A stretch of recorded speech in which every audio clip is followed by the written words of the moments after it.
Apa syarat agar bisa jadi mobil paling disukai oleh semua orang? Yang pertama, harus reliable, harga murah, jaringan dealer dan bengkel luas, spare part terjangkau, plus harus punya tampang yang keren juga. Kalian pernah mikir nggak, mobil apa sih yang paling laris di dunia? Ada di mana-mana dan selalu bisa diandalkan. Saya menyebutnya Toyota Corolla. Ini adalah cerita mengenai kesuksesan Toyota dalam membentuk sebuah mobil dan menjadi yang terlaris sepanjang sejarah. Dan seperti biasa, jika kalian suka konten-konten seperti ini, berikan like, subscribe, dan nyalakan loncengnya agar bisa mendapatkan notifikasi terbaru dari Otopet.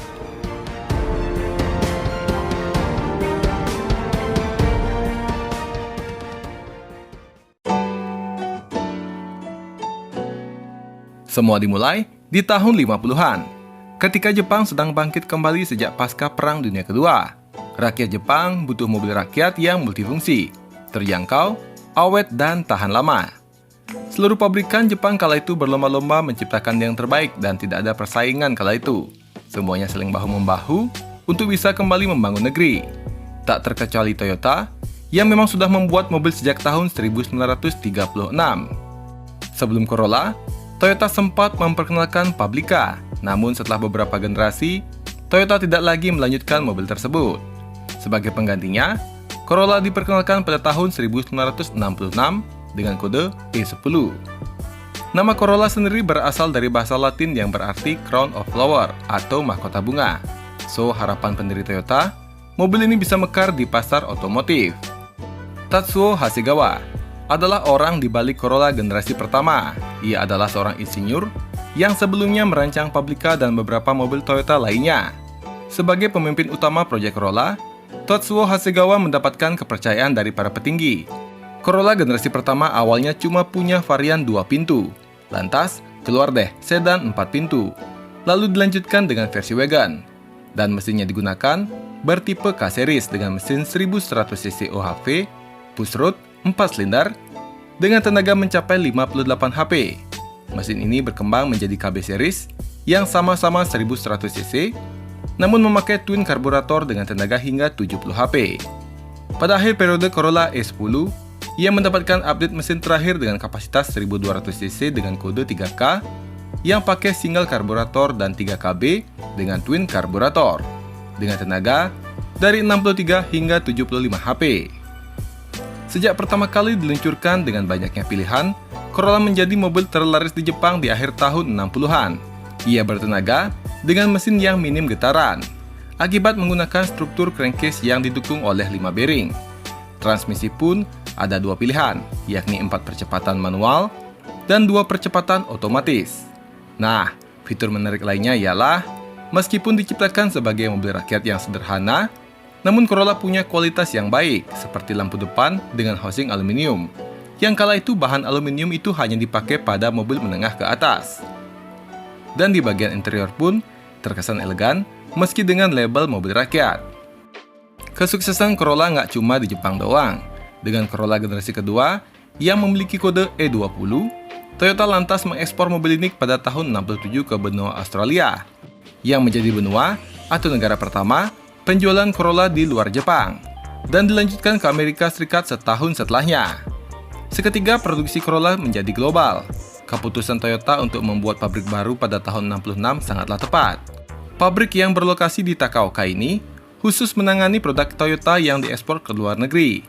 Dan tahukah kalian, sejak 4 tahun diperkenalkannya Corolla terhitung sejak tahun 1966, pada tahun 1970, Toyota Corolla mencatatkan sejarah dengan terjual sebanyak 1 juta unit di seluruh dunia. Sebuah prestasi yang sangat membanggakan. Corolla generasi kedua memiliki 6 jenis dari mulai sedan 2 pintu, sedan 4 pintu, coupe, wagon 3 pintu, wagon 4 pintu, dan van 3 pintu. Corolla generasi kedua memiliki dimensi yang lebih besar dari generasi sebelumnya. Ia memiliki 4 pilihan mesin yakni 1200 di tipe standar, 1400 double karburator dengan performa sedang, 1600 untuk mesin yang lebih bertenaga, dan 1600 DWC dengan performa yang paling baik pada generasi Sprinter Levin dan Sprinter Trueno. Pada tahun 72, Toyota melihat anak muda yang mulai membeli mobil, tapi tentu saja Corolla terlalu biasa. So, Toyota memutuskan menciptakan Levin dan Trueno yang merupakan versi kencang dari Corolla. Levin dan Trueno generasi pertama adalah anak kembar yang hanya memiliki sedikit perbedaan pada trim dan penampilannya. Nah, meski sama-sama 1600 cc, mesin Sprinter dengan kode 2TG ini sudah Dewa C. Ia dapat memuntahkan tenaga hingga 115 HP dengan torsi di 142 Nm. Sangat jauh berbeda dengan Corolla 1600 cc biasa dengan kode 2T yang punya tenaga cuma di kisaran 86 HP. Levin dan Trueno lebih kencang, lebih fun to drive, dan dengan mesin yang bisa digeber hingga 7.500 rpm, tentu ruangan mesinnya lebih galak. Dengan pilihan yang lebih kencang, tentu nama Corolla sudah sedikit terangkat. Mau yang murah dan irit ada, mau yang kencang juga ada. Dan dengan layout FR atau gerak belakang, Corolla sering dipakai untuk balap nasional. Generasi kedua berakhir pada tahun 74. Toyota langsung menggantikannya dengan generasi ketiga yang memiliki kode E30. Penampilannya bisa dibilang mirip, dengan tambahan dua tipe yakni 2 pintu hardtop coupe dan 3 pintu liftback. Nah, krisis bahan bakar pada tahun 74 membuat kebanyakan orang Amerika beralih dari mesin V8 berkapasitas besar ke mesin V4 silinder dengan cc kecil. Corolla sangat irit bahan bakar. Hal ini membuat Corolla sukses terjual dalam jumlah yang sangat besar. Dengan 8 jenis, Toyota berhasil membuat Corolla menjelma menjadi mobil yang serba bisa, nyaman untuk keluarga, tangguh dalam bekerja, dan tampang yang nggak kalah kerennya. Nah, di Indonesia sendiri, Corolla generasi ketiga dengan sedan 4 pintunya lah yang menjadi pelopor mobil sedan terjangkau kala itu. Ia dijual pada tahun 74 dan langsung menjadi mobil terlaris di kelasnya. Mobil ini punya harga yang jauh lebih murah ketimbang mobil Amerika. Tahun 70-an itu mobil Amerika sudah dijual di Indonesia dan harganya 3 kali lipat lebih mahal ketimbang Corolla. Dengan fakta seperti itu, jelas Corolla dengan segudang kelebihan menjadi idola kala itu.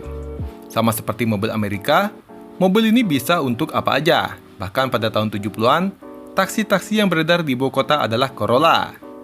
Saat baru dulu Corolla dijual di kisaran 2,5 hingga 3,5 juta rupiah. Kalau dikonversi ke uang sekarang sekitar 200 jutaan. Dan saingan Corolla kala itu ialah Datsun B210, Mitsubishi Lancer A70, dan Honda Civic generasi pertama.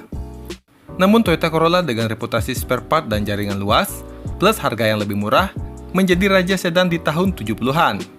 Nah, di sini, apakah ada yang punya kenangan sama mobil ini? Silakan ceritakan kenangan kalian di kolom komentar.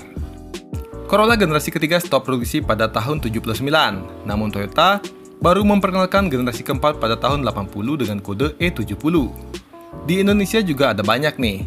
Yang banyak itu sih varian DX dengan kapasitas mesin 1300 cc yang memiliki tenaga mencapai 72 HP dan masih memakai karburator. Mobil ini sangat nyaman dengan suspensi empuk yang cocok untuk jalanan Indonesia yang masih banyak lubangnya. Dulu dijual di harga 7-9 jutaan, atau masih di kisaran 200 jutaan dalam mata uang sekarang.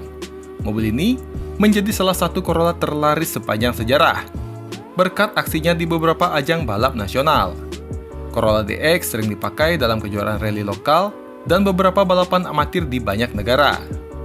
Di generasi keempat, Toyota menambahkan varian mesin 1800cc bensin dan 1800cc diesel dengan kode 1C.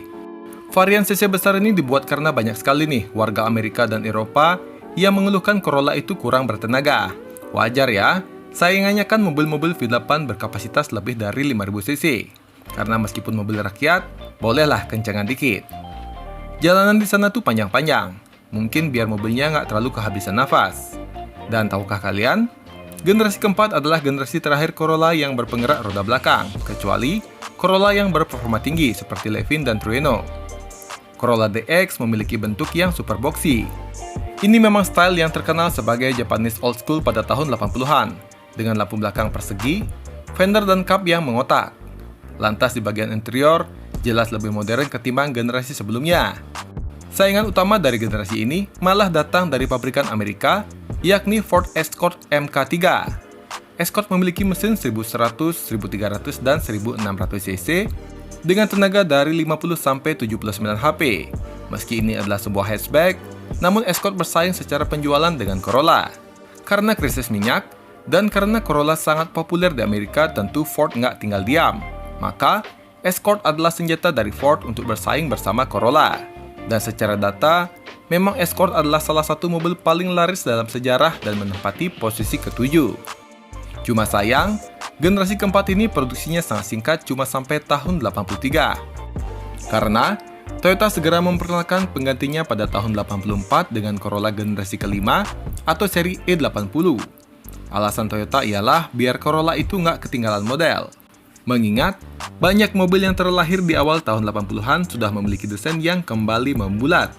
Ditambah, dunia masih berada dalam fase krisis minyak, sehingga membutuhkan mobil yang jauh lebih irit, lebih ringan, dan lebih murah. Dengan desain yang lebih fresh, serta Corolla sudah tidak lagi memakai penggerak roda belakang, Toyota tentu bisa menjual Corolla dengan harga yang lebih terjangkau.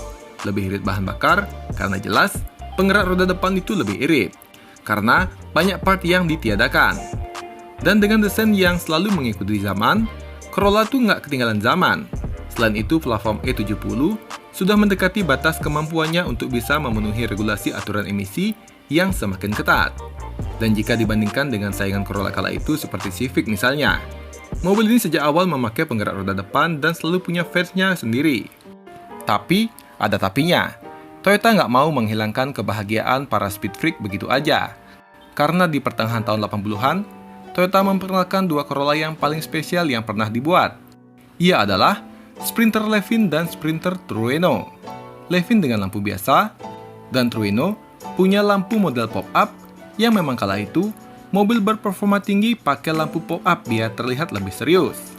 Tapi, untuk dapat membuat mesin berperforma tinggi, Toyota sekali lagi meminta bantuan Yamaha dalam mentuning ulang mesin Corolla yang sudah ada. Dari hasil riset tersebut, maka lahirlah salah satu mesin legendaris yang pernah dibuat oleh Toyota Yamaha. Mesin tersebut berkode 4AGE, berkapasitas mesin 1600cc 4 silinder DHC. Yamaha mengembangkan sebagian besar mesin seperti porting, camshaft, dan bentuk ruang bakar sehingga mesin ini punya RPM yang jauh lebih tinggi lagi. AE86, Levin, atau Sprinter Trueno memiliki bobot yang hanya 950 kg atau sekitar 50-100 kg lebih ringan. Mobil ini punya tenaga hingga 130 HP atau sekitar 20 HP, lebih besar ketimbang mesin Toyota Corolla DHC biasa atau tanpa campur tangan Yamaha. Dan dengan tuning Yamaha, ia memiliki karakteristik mesin yang selalu ngisi nih sampai high RPM. Suara intake-nya khas banget, meskipun 4 silinder. Suara dari Levin dan Hachiraku itu merdu banget, dan jauh sebelum AE86 terkenal lewat film Inisial D, mobil ini memang selalu menjadi favorit di balap touring dan drifting.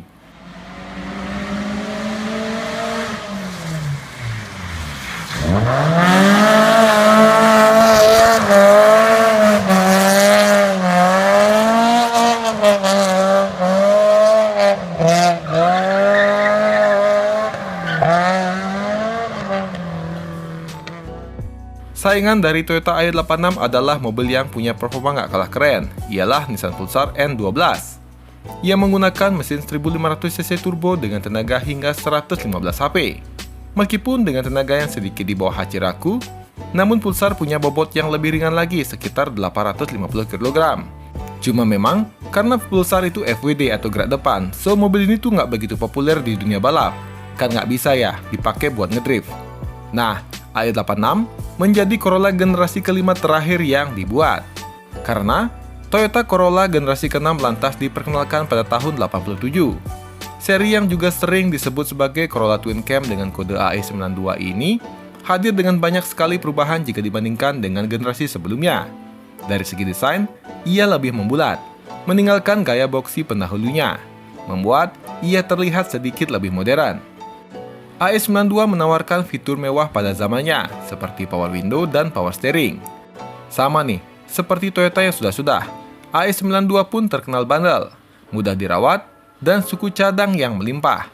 Meninggalkan saingan utamanya, Civic Nova, dan Grand Civic, yang jelas kalian tahu sendiri kedua mobil ini lebih sering masuk bengkel ketimbang Toyota Corolla.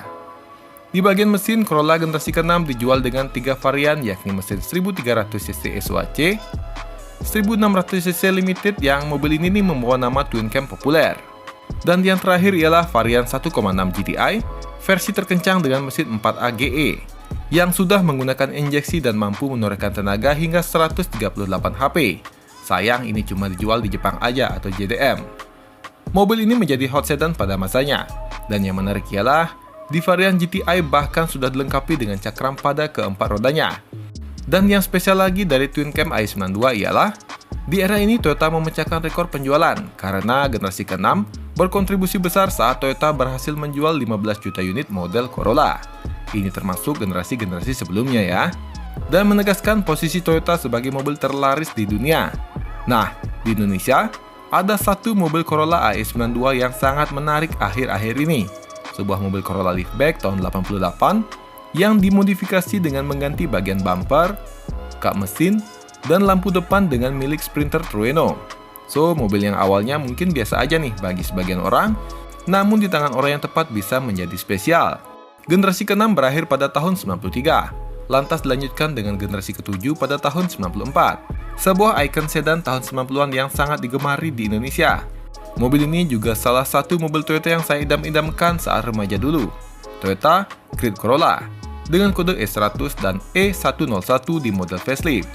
Dari segi penampilan, mobil ini benar-benar cantik, everlasting lah bahkan hingga sampai saat ini. Desainnya membulat dan aerodinamis.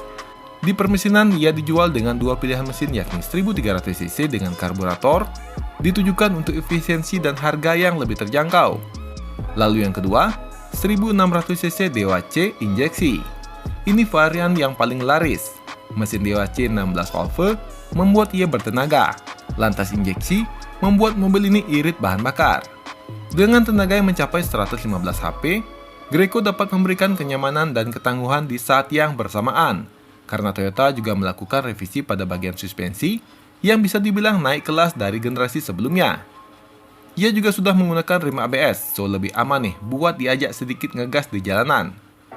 Di bagian interior, dimensi kabin sedikit lebih lega, dan desain interiornya pun lebih driver oriented, dengan penempatan tombol dan cluster instrumen yang ergonomis. Desainnya cantik, dan menjadi idola bagi para remaja dan bapak-bapak yang masih merasa muda di akhir tahun 90-an.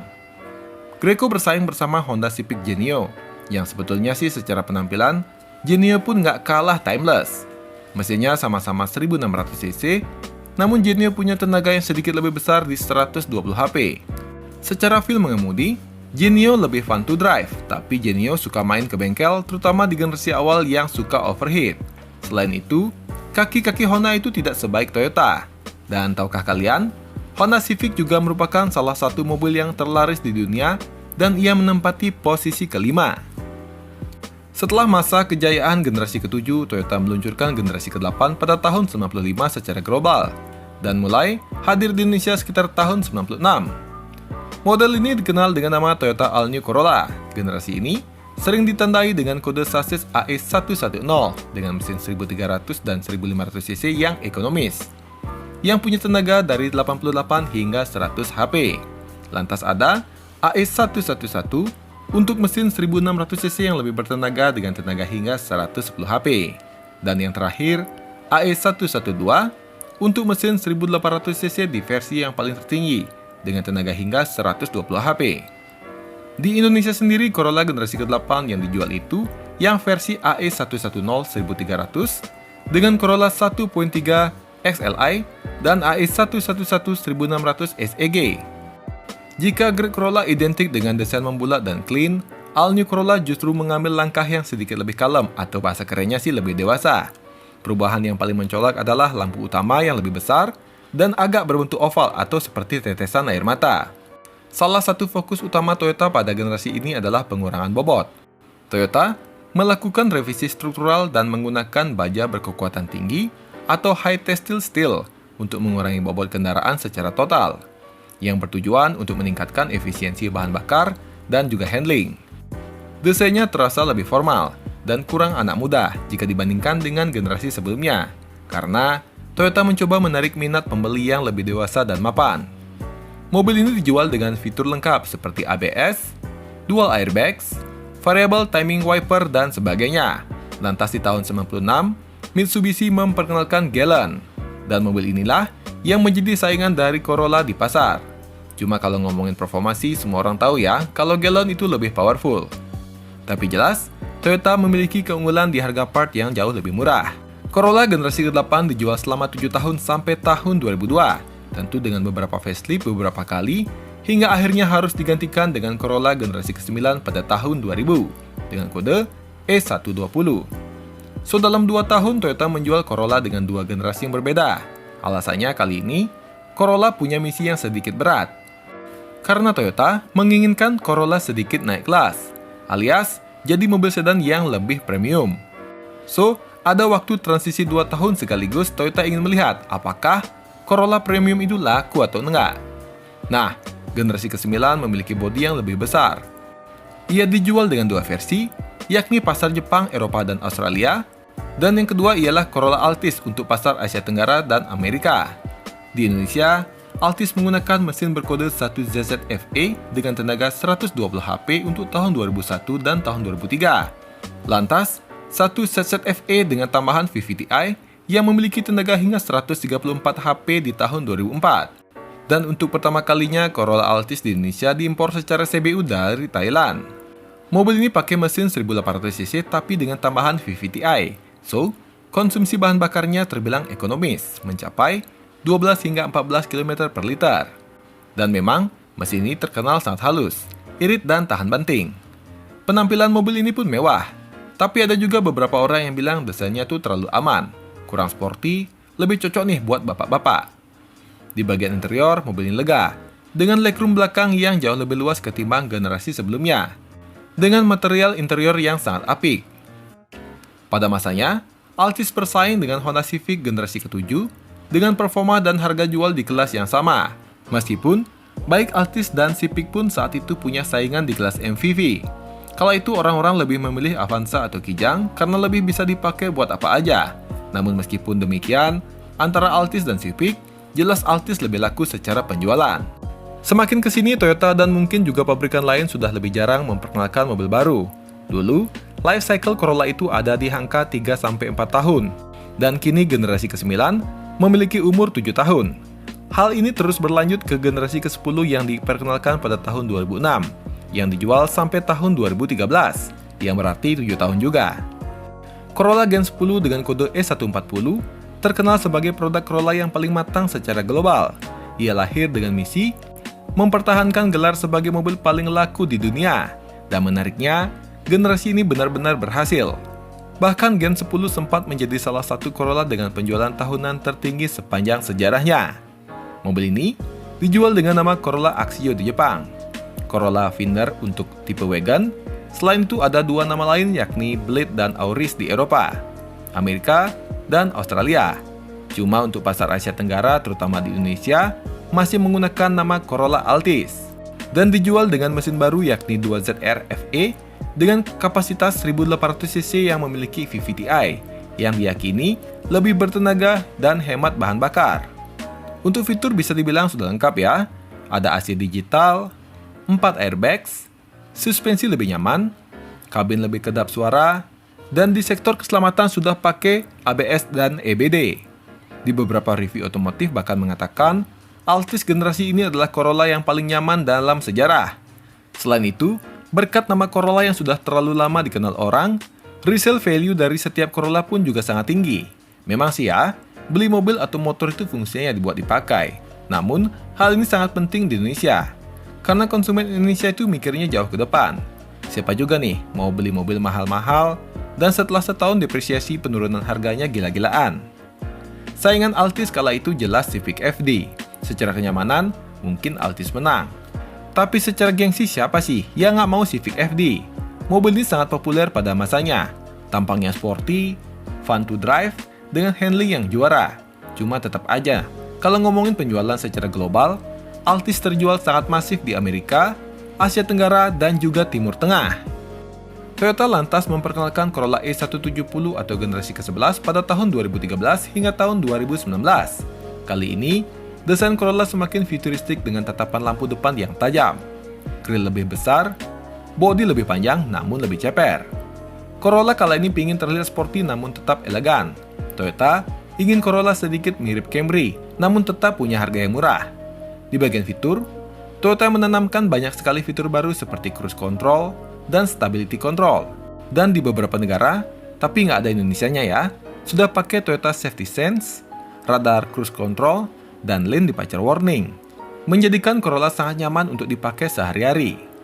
Untuk bagian mesin sendiri, Toyota masih menggunakan mesin Corolla generasi ke-10 pada generasi ini. Karena kan mesin ini sudah sangat settle dan nggak nyusahin. Kalau nggak ada yang komplain, ngapain dibenerin? Selain itu, kalau mau mobil sedan Toyota yang lebih bertenaga, Toyota kan sudah menjual Camry. Nah, di Indonesia Altis sangat laris untuk dipakai oleh perusahaan sebagai mobil kantor, mobil pejabat pemerintahan, dan instansi yang butuh mobil lebih premium untuk mobilitas setiap hari, tapi nggak mau ribet sering-sering ke bengkel. Ya udah, Altis adalah jawabannya. Nah, di generasi ini pula, Toyota memperkenalkan Corolla Hybrid untuk pasar Eropa dan Amerika, yang saat itu sedang gencar-gencarnya mempromosikan kendaraan hemat energi. Di generasi ke-12, yang diperkenalkan sejak tahun 2018 hingga saat ini, tidak hanya sekedar memberikan facelift rutin, tapi Toyota benar-benar mengikuti pasar. Ini adalah momen revolusi desain, teknologi, platform, fitur, sampai bagaimana cara mengemudikannya. Corolla generasi ke-12 dibangun di atas platform baru, yakni TNGA, atau Toyota New Global Architecture. Platform ini bikin Corolla berubah drastis. Center of gravity lebih rendah, sasis 60% lebih kaku, handling lebih presisi, dan feeling berkendara lebih sporty. Dan banyak nih yang bilang, ini adalah Corolla terbaik yang pernah dibuat. Kalau ngomongin desain nggak usah didebat lagi ya. Toyota emang paling pinter bikin desain yang lebih bisa diterima oleh lebih banyak kalangan. Ia punya sedan, wagon, dan juga hatchback. Selain mesin bensin 1800 dan 2000 cc, Toyota juga tetap melanjutkan generasi hybrid yang pasarnya semakin besar. Cuma dengan semua perubahan ini, jelas Corolla sudah bukan lagi mobil rakyat. Ia punya harga jual yang tinggi menyesuaikan dengan performa dan fitur yang ditawarkan. Tapi itu sih nggak masalah ya, karena sejak tahun 2000-an, memang sedan itu bukan lagi mobil murah. Kini, LCGC sudah menggantikan sedan sebagai mobil rakyat yang bisa disiksa. Corolla kini benar-benar naik kelas apalagi sejak diperkenalkannya JR Corolla, mobil hatchback yang pakai mesin mobil balap. Bayangin aja, mesinnya cuma 3 silinder, 1600 cc, tapi punya tenaga hingga 300 HP dan torsi di kisaran 370 Nm, yang konon ya, bisa digeber hingga kecepatan 200 km per jam, dengan akselerasi dari 0 ke 100 km per jam cuma dalam waktu 5 detik. So, wajar rasanya ketika mobil seperti ini menduduki peringkat pertama mobil dengan penjualan terbanyak sepanjang masa. Toyota memang pintar buat sesuatu hal yang gak cuma bertahan sebentar. Ideologinya mampu dijaga selama puluhan tahun. Dan bagaimana Toyota mengikuti pasar dan mendengarkan konsumen patut diacungi jempol.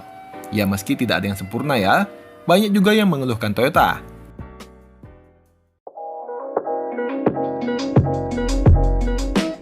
Dengan semua kelebihan yang dimiliki oleh Toyota Corolla, sampai akhir tahun 2024, seluruh line-up Corolla terjual hingga 55 juta unit di seluruh dunia, meninggalkan peringkat kedua dengan gap yang hampir 12 juta, dengan total 43 juta unit bersama Ford F-Series. Lantas di posisi ketiga, ada VW Golf Series dengan total 38 juta unit. Kalau ada yang punya kenangan dengan Corolla atau mau cerita tentang mobil impian kalian, silahkan komen di kolom komentar. Dan sampai jumpa di video selanjutnya. Terima kasih. Di Indonesia, Altis sangat laris untuk dipakai oleh perusahaan sebagai mobil kantor, mobil pejabat pemerintahan, dan instansi